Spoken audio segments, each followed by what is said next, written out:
बिहार हमारे चैनल पर आपका बहुत बहुत स्वागत है और मैं हूं आपके साथ आनंदमयी। राहुल गांधी फ्रंट फुट पर लगे खेलने तेजस्वी को दे गए झटका।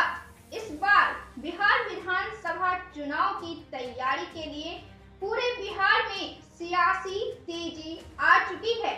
लीडर्स ने जमीनी स्तर पर जाकर काम करना शुरू कर दिया है। नीतीश कुमार की राह पर तेजस्वी भी चल दिए हैं और नीतीश के सियासी विरासत पर कब्जा करने की तैयारी में जुट गए हैं। बिहार में आए राहुल गांधी भी अब फ्रंट फुट पर आकर खेलने लगे।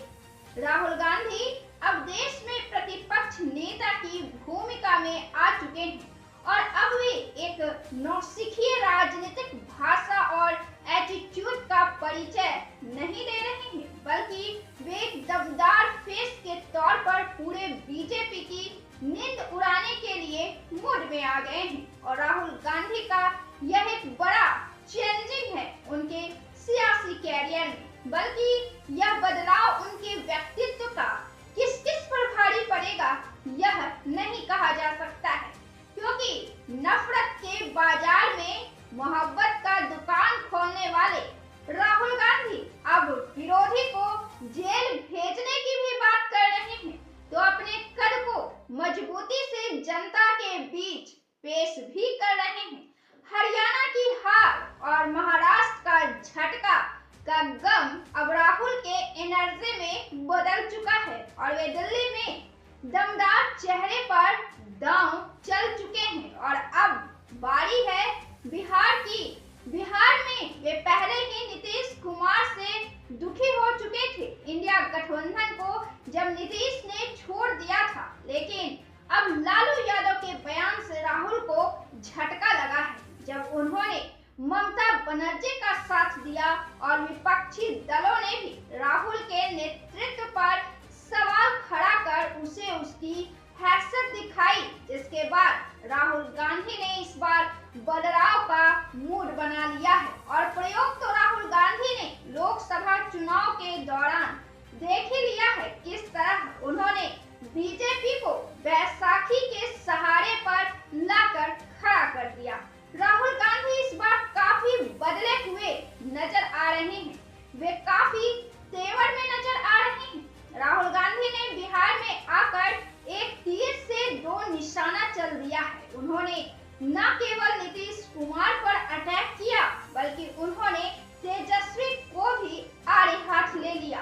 राहुल अब पिच पर आकर बैटिंग कर रहे हैं। इस बार बिहार विधानसभा चुनाव में कांग्रेस अवश्य ही कुछ नया कर सकती है, यह राहुल के बदले बदले अंदाज बता रहे हैं। और तो और बिहार कांग्रेस भी इस पर बदलाव के मूड में इस बार पूरी तरह से नजर आ रही है, क्योंकि उन्होंने यह कहा भी है कि जब से कांग्रेस गठबंधन में आई है तभी से उसकी स्थिति में गिरावट हुई है। और एक बात और आपको बता दें कि पिछले साल जब नवादा में दलित बस्ती में आग की घटना घटित हुई थी, काफी दुखद घटना थी, जिसमें 80 घर दलितों के जलकर राख हो गए थे, तो सबसे पहले बिहार कांग्रेस ही वहां पहुंची थी। उन्होंने ही सबसे पहले वहां जाकर लोगों को खाना पीना दिया था, उनके दर्द के सहभागी बने थे। उसके बाद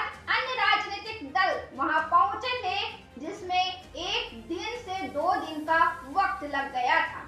तो इस बार कांग्रेस कुछ अलग मूड में नजर आ रही है। बिहार में 2000 में कांग्रेस अकेले चुनाव लड़ी थी। बिहार में जातीय जनगणना काफी बड़ा मुद्दा था। 2023 के अप्रैल महीने में तब नीतीश तेजस्वी साथ थे और यह आरोप लग रहा था कि बिहार में जातीय जनगणना बीजेपी वाले करने देना नहीं चाहते हैं। भले वे ऊपरी जबान से कुछ भी बोले, लेकिन जातीय जनगणना में जो रुकावटें आ रही है उसके पीछे बीजेपी वालों का हाथ है। तब इस पर स्वर्गीय सुशील मोदी, जो बिहार के पूर्व डिप्टी सीएम के पद पर भी रहे थे और नीतीश कुमार के साथ उनके बड़े अच्छे संबंध भी रहे थे, उन्होंने भी जातीय जनगणना के मुद्दे पर कूदे थे और उन्होंने भी इस मुद्दे पर काफी यह मुद्दा सियासी गलियारों में इस हद तक फैला हुआ था और एक बड़ा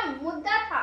यह सियासी गलियारों में गर्मी लाने वाला था। सुप्रीम कोर्ट तक यह मामला पहुंचा हुआ था और जब जातीय जनगणना हुई तो इसके गलत होने के आरोप बीजेपी वालों ने लगाया, लेकिन तब नीतीश और तेजस्वी साथ थे और इसके सही होने का दावा कर रहे थे। तब नीतीश कुमार और तेजस्वी यादव महागठबंधन की सरकार में थे और राहुल गांधी, नीतीश कुमार तब इंडिया गठबंधन में थे और बीजेपी को हराने की योजना पर काम कर रहे थे। लेकिन जब नीतीश और तेजस्वी यादव अलग हुए तो भी तेजस्वी यादव ने जातीय जनगणना पर किसी भी तरह की कोई टिप्पणी पिछले 1 सालों में नहीं की है, बल्कि वे तो अपनी महागठबंधन की सरकार में इसे बड़ी उपलब्धि के तौर पर पेश करते हैं। लेकिन राहुल गांधी ने बिहार के दौरे में यह कह दिया है कि यह जनगणना गलत है, झूठ है। उन्होंने नीतीश के साथ साथ तेजस्वी को भी निशाने पर ले लिया है। तो वहीं बिहार कांग्रेस के मन में भी बिहार में पूरे 243 सीटों पर चुनाव लड़ने की बात है। अभी चुनाव होने में 1 साल का वक्त है और इस 1 साल में कांग्रेस अपने आप को कितनी मजबूत कर पाती है, यह कांग्रेस पर ही निर्भर करता है और यह उनकी मजबूती ही आने वाले 10 माह के बाद चुनाव में उनके भविष्य का निर्धारण करती है, उनके उठाए गए स्टैंड का निर्धारण करती है। फिलहाल तो राहुल गांधी के तेवर काफी बदले हुए हैं और बिहार में कांग्रेस पार्टी भी कुछ नया करने के मूड में नजर आ रही है, लेकिन जमीनी स्तर पर उनकी पकड़ कितनी मजबूत होती है यही फैसला करता है कि आने वाले 10 माह के बाद बिहार विधानसभा चुनाव में कांग्रेस क्या स्टैंड लेती है। आपको क्या लगता है? अपना जवाब कमेंट बॉक्स में जरूर दें। राहुल गांधी को लेकर आप क्या सोचते हैं? अपना जवाब कमेंट बॉक्स में जरूर दें। वीडियो को लाइक करिए, शेयर करिए और चैनल को सब्सक्राइब जरूर से करें। फिर हम मिलते हैं बिहार की राजनीतिक